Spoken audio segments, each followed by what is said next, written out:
I open Microsoft Word in my Windows computer and I'm going to type here 1F315. So okay, I type like this 1F315.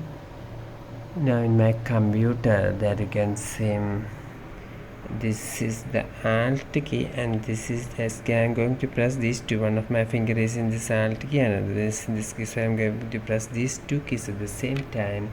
Then you can see that a full moon, the symbol are being created in MS Word. So open Microsoft Word and try after typing this shortcut. So after typing 1F315 and if you press these two keys you can create the full moon symbol. Hope this video helps you. For more videos subscribe HDSL Online. Thank you.